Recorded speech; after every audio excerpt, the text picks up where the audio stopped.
3.2. OK, so we've got to give a presentation about a person from history. What do you think, Susan? I'm really not sure. What do you think, Gemma? Do you think it has to be a famous person? Well, no, it should be someone who we can find lots of information about. Someone interesting, who is worth giving a presentation about. Yes, and I thought it'd be better if we chose someone less well-known, not someone who everyone knows. Then our presentation will be more interesting, I think. That way, maybe someone might actually learn something for once. So who did you have in mind? I was thinking about women in history. History is very often about men, you know. Is it? I'm afraid it is. A lot of famous writers, politicians, rulers, all men. But there were women in history too. Well, yes, of course there were. So, how about Sappho? I've never heard of her.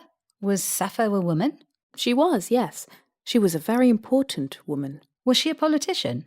Actually, one of the first published female writers. Oh, really? And what did she write? When was she published?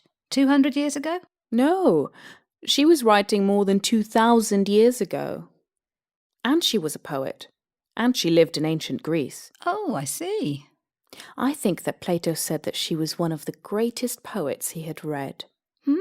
OK, but there have been lots more poets since Plato's time. Anyway, I'm not sure I'm interested in poetry. Any other ideas? Anyone more modern? Emmeline Pankhurst? Was she a poet? No, she was a British women's rights activist who lived in the late 1900s. When she was alive, women in the UK couldn't vote in elections, but she worked and worked.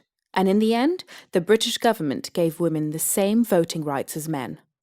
Unfortunately, although she had a major significant effect on British life, she died just before women got the vote. Interesting. That reminds me of Rosa Parks. Have you heard of her? I think so, yes. Wasn't she a black woman living in America? Yes, that's right. She lived some time after Emmeline Pankhurst. Actually, it was in the 1950s that she became famous. Oh, yes.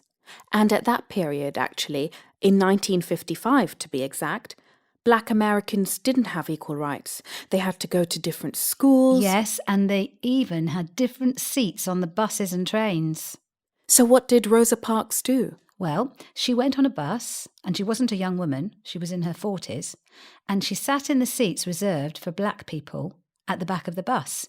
Then the bus got full up, and a white man came on and asked Rosa to give him her seat. And what happened? Well, she said no, and everyone was shocked, because of course a black person should always give up their seat on a bus to a white person. And then? Everyone was shocked, and she was arrested. Really?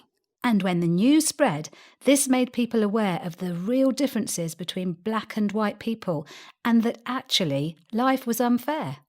And that was the start of the equal rights movement in America. All started by one ordinary woman who only wanted to sit on a bus. That's right.